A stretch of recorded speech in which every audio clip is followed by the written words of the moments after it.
네, 금자 글로벌을 진행하도록 하겠습니다. 일단 연준 위원 상당수가 7월 FOMC 회의 때 금리 인하 주장을 상당수 했던 부분, 그 다음에 MS에서 AI 신기능 윈도우 리콜 출시하는 부분, 그 다음에 포드에서 미국 내 배터리 생산 가속화하는 부분, 이렇게 세 가지 이슈 메인으로 보시면 되겠고요.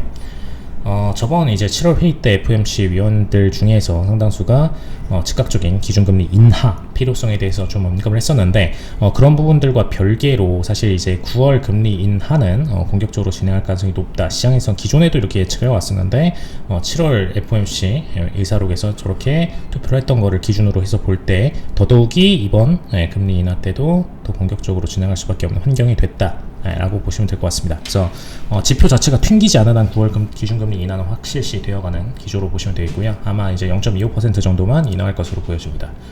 그 다음에 고용노동부에서 이제 3월 기존 고용 통계를 수정치를 발표했는데, 어쨌든 이제 80만 8천 명, 굉장히 숫자가 크죠.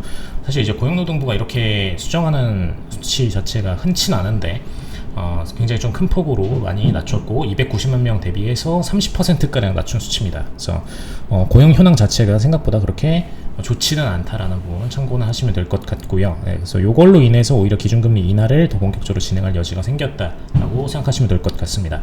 그다음 MS에서 이제 AI 신기능 윈도우 리콜 출시하는 부분인데, 사실 그냥 리콜이라고 하니까 뭔가 윈도우를 바꿔주는 건가 이렇게 생각하실 수 있는데, 그런 내용이 아니라 윈도우에서 내부적으로 이제 자기가 사용을 했던 파일들이나 이미지, 뭐 웹사이트 같은 것들을 AI를 통해 가지고 검색 요청을 하면 자기가 이제 검색했던 과거 레코드를 다시 이제 AI가 스캔을 해가지고 그 정보를 데이터를 기반으로 다시 호출을 해주는 그 기능입니다. 그래서 아마 이제 기존의 웹사이트나 혹은 이제 내가 탐색기를 통해서 기존에 이제 사용했던 파일을 검색하셨던 분들이 계실 텐데, 그런 레코드를 찾는 기능을 훨씬 더 빠르게 지원을 해주는, 데이터를 통합해서 운영을 해서 빠르게 지원을 해주는 기능이다. 그냥 이렇게 생각을 하시면 될 것 같아요. 그래서 이제 과거 거를 불러준다는 의미의 리콜로 생각하시면 될 것 같습니다. 네, 요게 이제 정보보안 문제 때문에 과거에 한번 폐지됐었는데 이번에 10월 기준으로 다시 재출시 예정이다 라는 부분 참고하시면 되겠습니다. 그다음에 포드에서 이제 미국 내 배터리 생산 가속화 들어가는 부분인데, 사실 이제 최근에도 이제 벤츠가 중국 배터리 사용하다가 문제되는 부분이 있었죠. 그래서 이제 포드가 이 부분을 파고들려는 목적으로 보시면 될 것 같고요.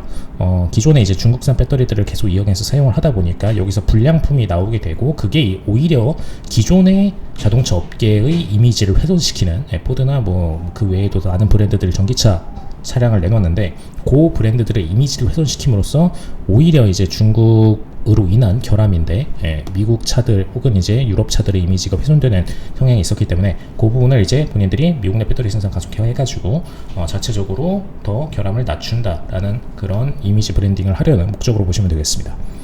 일단 이번 주 경제지표 중에서 FOMC 회의록까지 다 마무리됐기 때문에 파월 의장 연설 하나만 정도 남아있는 상태이죠. 시장 다시 이제 탄력적으로 상승세 구간으로 다시 올라가고 있는 모습 보여주고 있기 때문에 일단 시장 우려는 크게 높진 않은 상태입니다.